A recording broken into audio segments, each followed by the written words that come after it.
बिस्मिल्लाहिर्रहमानिर्रहीम। इस लेक्चर में हम बिल्स ऑफ एक्सचेंज का क्वेश्चन नंबर 8 सॉल्व करेंगे।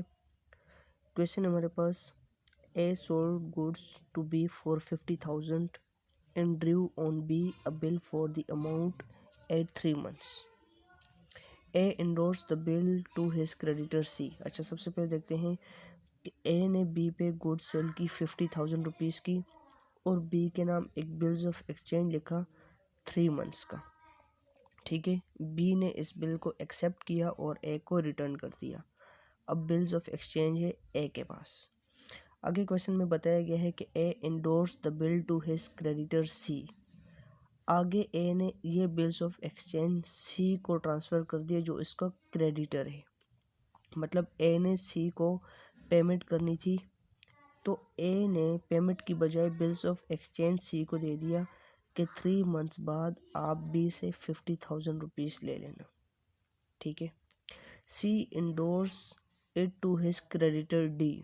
सी ने आगे डी को पेमेंट करनी थी, तो सी ने डी को पेमेंट की बजाय बिल्स ऑफ एक्सचेंज दे दिया कि आप बी से 3 months बाद 50,000 रुपीज़ रिसीव कर लेना। D got the bill discounted by his bank at 12% per annum। D ने 3 months का वेट नहीं किया बल्कि इस बिल्स ऑफ एक्सचेंज को बैंक से डिस्काउंट करवा दिया at the rate 12% per annum. On maturity the bill is dishonoured and bank page ₹50 for noting charges. और मेच्योरिटी पर मीन्स के 3 months जब कंप्लीट हुए बैंक या बी के पास पेमेंट के लिए, तो बी ने पेमेंट नहीं की, तो इट मीन्स दैट के बिल्स ऑफ एक्सचेंज डिसऑनर हुआ। डिसऑनर की सूरत में नोटिंग चार्जेस पे किए जाते हैं। ठीक है, नोटिंग चार्जेस हमेशा वो पार्टी पे करती है जिसके पास बिल्स ऑफ एक्सचेंज होता है। तो अब भी बिल्स ऑफ एक्सचेंज है बैंक के पास, तो बैंक ने नोटिंग चार्जेस पे किए। लेकिन ये बेसिकली जो नोटिंग चार्जेस का एक्सपेंस है ये बैंक बियर नहीं करेगा, बल्कि वो पार्टी बियर करेगी जिसने बिल्स ऑफ एक्सचेंज बैंक से डिस्काउंट करवाया। फिर आगे वो पार्टी दूसरी पार्टी से लेगी जिसने उससे ये बिल्स ऑफ एक्सचेंज ट्रांसफ़र किया था। और एट द एंड ये नोटिंग चार्जेस वो उस पार्टी पे आएंगे जिसने बेसिकली पेमेंट करने से इनकार किया, जो है बी। ठीक है, तो ये बड़ा एक इंटरेस्टिंग क्वेश्चन है।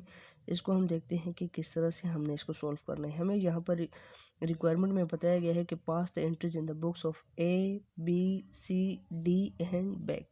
ठीक है, 5 पार्टीज़ की बुक्स ऑफ अकाउंट में हमने जर्नल एंट्रीज पास करनी है।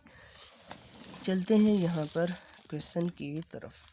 ठीक है, A B C D and bank 5 parties हैं, इनकी बुक्स ऑफ अकाउंट में हमने एंट्री करनी है। सबसे पहले हमने यहाँ पर सेल्स की एंट्री करनी है। सेल्स की एंट्री में देखें, ए ने बी पे गुड सेल की क्रेडिट बेसिस पे, तो एंट्री होगी ए की बुक्स ऑफ अकाउंट में B account to sales account. B debit, क्योंकि ए ने बी से 50,000 रुपीज़ रिसीव करने हैं। बी ए का डेटर है, डेटर एसेट होते हैं और एसेट जब इंक्रीज होंगे तो डेबिट, और सेल्स हमेशा क्रेडिट ही होती है हमारे पास। बी की बुक्स ऑफ अकाउंट में एंट्री होगी purchases account to A account. Purchases हमेशा डेबिट, गुड्स परचेज की।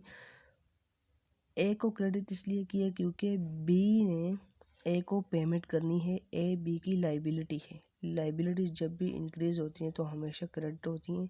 सो 50,000 से हमने इनको क्रेडिट कर देना है। ठीक है, नरेशन इसकी लिख देनी है, being goods sold on credit basis and being goods purchased on credit basis. ठीक है, सारी एंट्रीज की नरेशन अपने आप से कोई भी नरेशन लिख सकते हैं, लेकिन नरेशन ज़रूर लिखनी है। दूसरी एंट्री होगी हमारी बिल्स ऑफ एक्सचेंज एक्सेप्टेंस की। देखिए, ए ने बी के नाम बिल्स ऑफ एक्सचेंज लिखा, बी ने उसको एक्सेप्ट करके ए को वापस किया, तो ए को एक्सेप्टेंस मिली और बी ने एक्सेप्टेंस दी। तो एक्सेप्टेंस मिलने की सूरत में ए की बुक्स ऑफ अकाउंट में एंट्री होगी bills receivable account to B account. Bills receivable asset हैं, रिसीवेबल इंक्रीज हुआ डेबिट, और बी हमारी लाइबिलिटी यहाँ पर डिक्रीज हुई क्योंकि इसकी जगह हमने बिल्स रिसीवेबल को डेबिट कर लिया है। तो बी को हमने यहाँ पे क्रेडिट किया, लाइबिलिटी डिक्रीज हुई, तो यहाँ पे सॉरी लाइबिलिटी नहीं, ये हमारा डेटर है, डेटर हमारा डिक्रीज हुआ तो हमने इसको क्रेडिट किया। बी की बुक्स ऑफ अकाउंट में हमारी एंट्री होगी A account to bills payable account. A को पेमेंट करनी थी, लेकिन अब इसकी जगह हमने बिल्स पेएबल को क्रेडिट कर दिया क्योंकि बिल्स ऑफ एक्सचेंज को एक्सेप्ट कर लिया है। सो बिल्स पेएबल लाइबिलिटी इंक्रीज हुई तो क्रेडिट, और ए की सूरत में लाइबिलिटी डिक्रीज हुई क्योंकि इसकी जगह हमने बिल्स पेएबल को क्रेडिट किया है। तो ए को हमने डेबिट कर देना है 50,000 रुपीज़ से। ठीक है, इसकी नरेशन होगी बीइंग एक्सेप्टेंस रिसीव्ड, और बी की बुक्स ऑफ अकाउंट में एंट्री होगी बीइंग एक्सेप्टेंस गिवन। दो एंट्रीज हो गई। आगे हमें क्वेश्चन में बताया गया है कि A endorsed bills of exchange to his creditor C. ठीक है, ए ने आगे इंडोर्स किया सी को, तो क्या एंट्री होगी C account to bills receivable account. अब सी को डेबिट क्यों किया, क्योंकि सी ए का क्रेडिटर था। ठीक है, क्रेडिटर्स लाइबिलिटी होती हैं, तो यहाँ पे लाइबिलिटी डिक्रीज हो रही है। ठीक है, लाइबिलिटी डिक्रीज हो रही है तो हमने इसको डेबिट कर दिया क्योंकि इसको बिल्स ऑफ एक्सचेंज दे दिया तो लाइबिलिटी डिक्रीज हुई। बिल्स रिसीवेबल को क्रेडिट इसलिए किया क्योंकि अब ए के पास ये बिल रिसीव करने की राइट नहीं है। ठीक है, सो रिसीवेबल नहीं है, रिसीवेबल डिक्रीज हुए, एसेट्स डिक्रीज हुए, तो हमने इनको क्रेडिट किया 50,000 से। सी की बुक्स ऑफ अकाउंट में एंट्री होगी bills receivable account to A account. अब बिल्स ऑफ एक्सचेंज सी के पास है, सो रिसीव करने का राइट सी के पास है। तो जो भी रिसीवेबल होता है वो हमारे एसेट्स होते हैं, एसेट्स इंक्रीज हुए तो डेबिट, और ए सी ने ए से अमाउंट रिसीव करनी थी, ये इसका डेटर था। अब इससे बिल्स ऑफ एक्सचेंज रिसीव किया तो इसका डेटर डिक्रीज हुआ। डेटर्स एसेट होते हैं, एसेट्स जब डिक्रीज होंगे तो क्रेडिट 50,000 से। ठीक है, इसकी नरेशन यहाँ पे लिखनी है being bills of exchange endorse to C, और यहाँ पे इसकी नरेशन लिख देनी है कि being bills of exchange received from A. ठीक है, या इंडोर्स्ड बाय ए। आगे क्वेश्चन में बताया गया है कि सी ने यही बिल्स ऑफ एक्सचेंज आगे अपने क्रेडिटर डी को ट्रांसफ़र कर दिया है। ठीक है, तो यहाँ पर एंट्री क्या होगी इसकी, सी की बुक्स ऑफ अकाउंट में D account to bills receivable account. जो डी है वो सी का क्रेडिटर था। क्रेडिटर लाइबिलिटीज़ होती हैं, और लाइबिलिटी यहाँ पर डिक्रीज़ हो रही है कि इसको बिल्स ऑफ एक्सचेंज दे दिया है 50,000 रुपीज़ का। ठीक है, लाइबिलिटी डिक्रीज़ हुई तो डेबिट 50,000, और यहाँ पर बिल्स रिसीवेबल का राइट अब इसके पास नहीं रहा, बिल्स ऑफ एक्सचेंज इससे चला गया। सो यहाँ पर इसका एसेट डिक्रीज़ हुआ तो 50,000 से इसको क्रेडिट कर दिया बिल्स रिसीवेबल को। डी की बुक्स ऑफ अकाउंट में एंट्री होगी bills receivable account to C account. देखें, बिल्स रिसीवेबल और अब रिसीव करने का राइट डी के पास है क्योंकि जो हमारा बिल्स ऑफ एक्सचेंज है वो डी के पास है। सो बिल्स रिसीवेबल एसेट इंक्रीज हुआ तो डेबिट, और सी से अमाउंट रिसीव करनी थी, उससे बिल्स ऑफ एक्सचेंज रिसीव किया। डेटर जो है वो एसेट्स होते हैं, और एसेट यहाँ पे डिक्रीज हुआ तो इसको क्रेडिट कर दिया 50,000 से। ठीक है, अब फर्दर हमें क्वेश्चन में बताया गया है कि डी ने आगे डिस्काउंट कर दिया बिल्स ऑफ एक्सचेंज को बैंक के साथ 12% पर एनम पे। तो डिस्काउंटिंग की सूरत में हमारे पास हमेशा एंट्री होती है bank account discount account to bills receivable account. ठीक है, अब बिल्स रिसीवेबल 50,000 है, इसने रिसीव करना था, इसने आगे बैंक से डिस्काउंट किया तो बिल्स ऑफ एक्सचेंज इससे चला गया, रिसीव का राइट इससे चला गया। सो एसेट्स डिक्रीज हुए तो क्रेडिट 50,000 से। अब देखें यहाँ पर 50,000 रेट है डिस्काउंट का 12%, डिवाइडेड बाय 100 किया तो देखें 6,000। ठीक है, लेकिन यहाँ पर हमें बताया गया है कि ये बिल्स ऑफ एक्सचेंज लिखा गया है 3 मंथ्स के लिए। ठीक है, और यहाँ पर जो रेट है 12% ये पर एनम है पूरे साल का, तो हमने इस रेट को जो डिवाइड करना है 3 मंथ्स में, क्योंकि 3 मंथ्स की सर्विसेज बैंक प्रोवाइड कर रहा है तो 3 मंथ्स का डिस्काउंट भी वो चार्ज करेगा। सो मल्टीप्लाई 3 डिवाइडेड बाय 12 करना है क्योंकि एक साल में 12 मंथ होते हैं।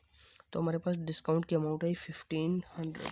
सो 1500 को डेबिट किया, 50,000 में से 1500 माइनस किया तो रिमेनिंग अमाउंट है 48,500। अब बैंक अकाउंट को डेबिट इसलिए किया क्योंकि डी इसका जो बैंक है वो इसका एसेट है और बैंक डी के बैंक अकाउंट में डिपॉजिट करवाएगा। सो बैंक एसेट इंक्रीज हुआ तो डेबिट, डिस्काउंट जो अमाउंट डी को नहीं मिलनी वो इसका डिस्काउंट एक्सपेंस है, एक्सपेंस इंक्रीज हुआ तो डेबिट, और bills receivable bills of exchange इससे चला गया है, इसका एसेट डिक्रीज हुआ तो क्रेडिट 50,000 से। ठीक है, आगे बैंक की कॉलम एंट्री होगी bills receivable account to discount to this bank account. ठीक है, बिल्स ऑफ एक्सचेंज अब बैंक के पास है तो रिसीव करने का राइट बैंक के पास है। रिसीवेबल हमारा एसेट है, इंक्रीज हुआ तो डेबिट 50,000। टू डिस्काउंट जो डिस्काउंट 1500 का बैंक रिसीव कर रहा है ये बेसिकली इसकी इनकम है। ठीक है, इनकम या रेवेन्यू जब भी इंक्रीज होती है हम इसको क्रेडिट करते हैं। और डी का बैंक अकाउंट में जब बैंक ने डिपॉजिट करवाया 48,500 तो बेसिकली ये बैंक की लाइबिलिटी है कि बैंक ने पे करना है। लाइबिलिटी जब इंक्रीज होती है तो हमेशा क्रेडिट होती है, 48,500 से हमने क्रेडिट की। ठीक है, आगे हमें बताया गया है कि on maturity the bill is dishonoured, के बिल डिसऑनर हो गया। डिसऑनर की सूरत में देखें क्या हुआ कि जब 3 मंथ्स का टाइम पीरियड कंप्लीट हुआ, बैंक गया बी के पास कि मुझे पेमेंट करो, बी ने आगे से पेमेंट नहीं की। ठीक है, तो बैंक से जिस पार्टी ने बिल्स ऑफ एक्सचेंज को डिस्काउंट करवाया होगा बैंक उस पार्टी के पास जाएगा कि आपने मुझसे डिस्काउंट करवाया था और आपने ही अब मुझे पेमेंट करनी है। ठीक है, सो बी ने डी से रिसीव करनी है ये 50,000 रुपीज़ की अमाउंट। डी बैंक का डेटर है, डेटर्स एसेट है और एसेट जब इंक्रीज होते हैं तो डेबिट 50,000। ठीक है, और बिल्स रिसीवेबल का राइट अब बैंक के पास नहीं है क्योंकि बिल्स ऑफ एक्सचेंज जो है वो डिसऑनर हो चुका है, बिल्स ऑफ एक्सचेंज ख़त्म हो चुका है। ठीक है, सो बिल्स रिसीवेबल का राइट अब बैंक के पास नहीं है तो बिल रिसीवेबल एसेट्स होते हैं और एसेट डिक्रीज हुए तो क्रेडिट 50,000 से। ठीक है, अब देखें जब बैंक डी के पास गया तो डी को आगे जिस पार्टी ने ये बिल्स ऑफ एक्सचेंज ट्रांसफ़र किया था डी उस पार्टी से लेगा। तो डी को बेसिकली ट्रांसफ़र किया था सी ने, तो यहाँ पर हमने सी को डेबिट किया क्योंकि सी से लेने हैं, जिससे लेने हैं वो हमारा डेटर होता है, डेटर्स हमारे एसेट हैं, इंक्रीज हुआ तो डेबिट 50,000। अब डी ने सी से ये 50,000 लेके आगे पे करने हैं बैंक को, तो जिसको पे करने हैं वो हमारी लाइबिलिटी होती है। लाइबिलिटी इंक्रीज हुई तो क्रेडिट 50,000 से। ठीक है, अब जब डी आया सी के पास तो सी को आगे जिस पार्टी ने ये बिल्स ऑफ एक्सचेंज दिया था सी उससे लेगा, तो सी को बेसिकली ये बिल्स ऑफ एक्सचेंज इंडोर्स किया था ए ने, सो ए को सी डेबिट करेगा क्योंकि ये इसका डेटर है, डेटर एसेट इंक्रीज हुए तो डेबिट 50,000, और ए से लेके आगे पे करेगा डी को, डी इसकी लाइबिलिटी है, लाइबिलिटी इंक्रीज हुई तो क्रेडिट 50,000 से। ठीक है, अब ए क्या करेगा, ए लेगा बी से कि बेसिकली बी ने ही पे करने थे। ठीक है, तो बी इसका डेटर है, डेटर्स एसेट इंक्रीज हुए तो डेबिट 50,000, और बी से लेके ए पे करेगा सी को, तो सी इसकी लाइबिलिटी है, लाइबिलिटी इंक्रीज हुई तो क्रेडिट 50,000। अब बी की बुक्स ऑफ अकाउंट में क्या एंट्री होगी, देखिए यहाँ पे इसने बिल्स पेएबल को क्रेडिट किया था क्योंकि ये बिल्स ऑफ एक्सचेंज इसकी लाइबिलिटी थी कि इसके अगेंस्ट इसने पेमेंट करनी थी। अब बिल्स ऑफ एक्सचेंज डिसऑनर हुआ, उसने पेमेंट नहीं की तो बिल्स ऑफ एक्सचेंज ख़त्म हो गया। जब बिल्स ऑफ एक्सचेंज ख़त्म हो गया तो बिल्स पेएबल की लाइबिलिटी उसकी डिक्रीज़ हुई। ठीक है, लाइबिलिटी जब डिक्रीज़ हुई तो इसको डेबिट किया 50,000 से, और इसकी जगह उसकी एक और लाइबिलिटी इंक्रीज़ हुई ए की सूरत में कि उसने ए को अब पे करना है बिल्स ऑफ एक्सचेंज के बदले, मतलब बिल्स ऑफ एक्सचेंज को उसने पेमेंट नहीं करनी बल्कि अब ए को पेमेंट करनी है 50,000 की। ठीक है, सो लाइबिलिटी इंक्रीज़ हुई तो इसको यहाँ पर डेबिट किया 50,000। ठीक है, और यहाँ पर हमें एक और चीज़ बताई गई है कि bank page ₹50 for noting charges, bank ने पे किए 50 रुपीज़ एज नोटिंग चार्जेस। अब देखें बिल्स ऑफ एक्सचेंज डिसऑनर हुआ बी की वजह से, तो बैंक कहेगा भाई मैं क्यों नोटिंग चार्जेस पे करूं, मेरा तो इसमें कोई भी कसूर नहीं है। तो जिस पार्टी ने मुझे बिल्स ऑफ एक्सचेंज इंडोर्स किया था वही पेमेंट करेगी, मैंने पेमेंट नहीं करनी। ठीक है, तो बैंक ने पेमेंट की कैश की सूरत में, कैश बैंक का एसेट, एसेट डिक्रीज हुआ तो क्रेडिट 50 रुपीज़ से, और आगे ये 50 रुपीज़ बैंक लेगा डी से, क्योंकि डी ने बैंक को ये बिल्स ऑफ एक्सचेंज दिया था, तो डी इसका एसेट इंक्रीज हुआ तो डेबिट।